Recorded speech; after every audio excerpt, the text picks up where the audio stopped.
Hello everyone and welcome back to Antique and Garden Showcase. I'm Mark and glad to have you here tonight. So today's video is going to be, I bought a large lot of items at an auction. Now what? What do I do with them?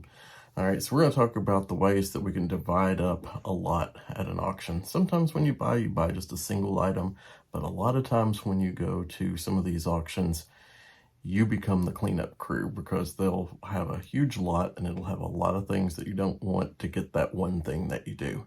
So stay tuned. We're going to see how I divide up things from an auction lot. In this first one, it's relatively simple. I have 9 paperweights that I bought. All 9 of these are saleable items. So there's nothing in this lot that I have to deal with. It's kind of like buying a single item in a lot that you love and you just take it. So with this one, I was able to get 9 great pieces to resale in my booth. And that's exactly what I've done with these. I've checked them out. I've priced them accordingly. One's a figural, one with an octopus, which is a little bit more. The others are floral. Some have butterflies, different things in them. So this lot is one where every piece in it is something that's usable. Now we're going to look at something a little bit more different, where everything is not, and maybe one item is something to keep. I purchased this lot because of one thing, the Gone with the Wind lamp. I've wanted one in the dark cranberry red for many, many years. I've looked, haven't been able to find one that kind of suited what I wanted until I found this one, and I loved it.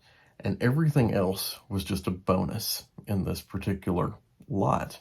You know, I bought this lot, I inspected this lot just for the lamp, and I checked the lamp out and it was all good. The rest of the stuff did not really matter to me, but there were some things that I could sell. There were also some things in there that weren't so great. So as I'm looking here, on the left side of this picture, there's a little teapot you can see the tape on it on the lid, and I didn't really inspect this piece because it was nothing that I really was interested in. When I got that piece home, I found out that lid was mismatched and the pot was different from it. So what I ended up doing with that piece was I donated it. I thought somebody might have a lid that would work on that pot, and then they've got a perfect piece. It's not something I would put in my booth to sell. I try to find things that are in the best condition possible to put in there to sell. I want my booth to be more of a reflection of the things that I like and what I do. Next, the cup to the right of that, I think it had some little flaw with it. I donated that piece as well. The red vase beside that was really nice, and I decided to keep that one. That one's actually for sale right now. It's in the booth. Now, I'm not going to make enough off of what I got here to buy the lamp. That's not my intentions at all. These were just little added bonuses. You know, I bought the lamp for me. These other things I'm just going to sell. The piece that's directly to the right of the lamp in this picture that has a handle on it, the hinge was separated on that. And I thought, I just donated that piece as well. Maybe somebody could put that back together and have a piece that they really enjoy. So, you know, pass it on. Some of these charities can make money off of it and whatever else. So if you're not going to use it, if it's nothing you can sell, I like to do that. Maybe somebody can get some good out of it financially, or they might have something that goes along with it. And the last piece there on the right was a large powder jar. That piece was in good condition, so I did keep it, and it is for sale in my booth now. This next scenario of buying a lot at auction is one where there are a lot of good items, and then there's the house cleaning lot, literally. So in this first picture that you're going to see, there are a couple of nice Pyrex bowls. There are some pictures in the background. There are some egg plates and some things that are decent in here, things that I'm able to sell well in the booth. On the right-hand side there, you see there's like one of those nut chopper things. I donated that piece. I'm not going to put that in my booth. Some plastic cups, I donated those. Maybe some charity can use those, get something out of them. On the left side, there was a little blue Bybee pottery owl, which is kind of a highly sought after thing in this area. So I really bought that a lot, mostly for that piece and the Pyrex and the pictures. Here's the interesting thing about this one. Here's the next picture. The next picture shows you the other things that go along with this lot. Salt and pepper shakers, glue sticks, broken decks of playing cards, a 90% empty bottle of Windex, an old Kodak camera that's probably ruined by now, a bunch of odd cleaning things and dried up glue and whatever else. And if that's not bad enough, here's the third picture. 2 really gross rugs. Okay, I knew all this stuff was coming with it. You have to take it whenever you buy these things. So I prepare accordingly. Sometimes I'll keep a big trash bag in the back of my car.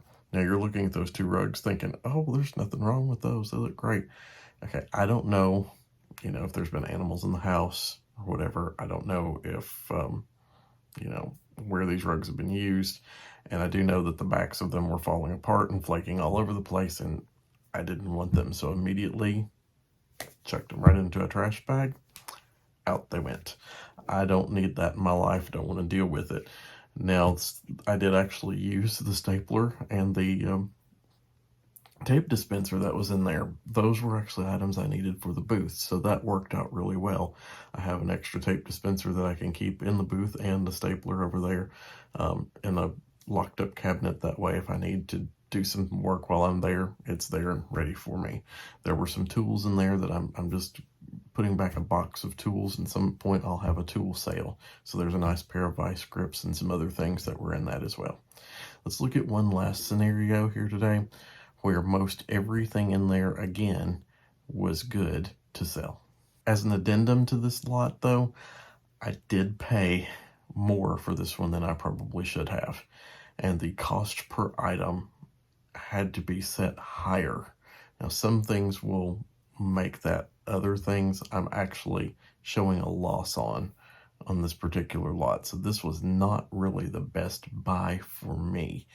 I did get a few things that I liked in there, but still, would I do this lot again?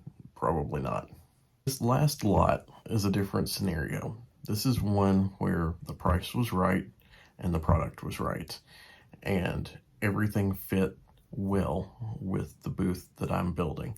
The flower cart was a really awesome mid-century piece. It was in great condition, no paint chipping, no rust, no anything. That piece was great. So that piece has actually already sold in the booth. All the little figurines that are on top of that, some of those are planters and are really nice. I've actually sold a couple of those. I sold the Iron Donkey Bank, which is on the top shelf of that. It was a reproduction, and I noted it as such because you could tell it had Phillips head screws in the side of it, and that was a dead giveaway that it was not a really, really old piece. Some of the other figurines there are still up for sale in the booth. In fact, there was not one single item out of this lot that went into a get rid of or a donate pile. Every single item in this lot I chose to sell, including the little doll that's there. She's porcelain. To the left of her, that black it's a scrapbook that's already sold. The green basket is actually in the booth right now. The pictures are in the booth. The plate rack and the plates, all of those are all up for sale. So every piece was a seller. This was a real winner of a lot, especially if you're in retail. You want to look for things like this where the majority of the things can be resold. Well, that kind of wraps it up for what would I do if I bought a big lot at an auction. Now, there are tons of different charities and things that you can donate to. That's completely up to you. Some people donate to humane societies. Some people donate to Goodwill. Some donate to Habitat for Humanity. Some donate to churches, charity events, local. All these probably places appreciate it. I try to split things up as much as I can. I have my go-tos that I choose, and some that are local and are convenient. And, the convenience factor of just, they know me, I go in, it's done, they'll write me up a little thing, donated this amount today, blah, blah, blah. And then, it's an easy tax write-off for you if you do donations like that as well, too. But, in the grand scheme of things, I just wanted to move on. Maybe somebody else can get some good use out of it. Having said that, I hope you saw something here you liked today. Glad to have you here on Antique and Garden Showcase. If you haven't subscribed, please consider doing so. Hit the bell to know whenever we put out new videos. I typically put out videos on Wednesday and Saturday mornings. So it's great to have you here. Look forward to seeing you in the next one.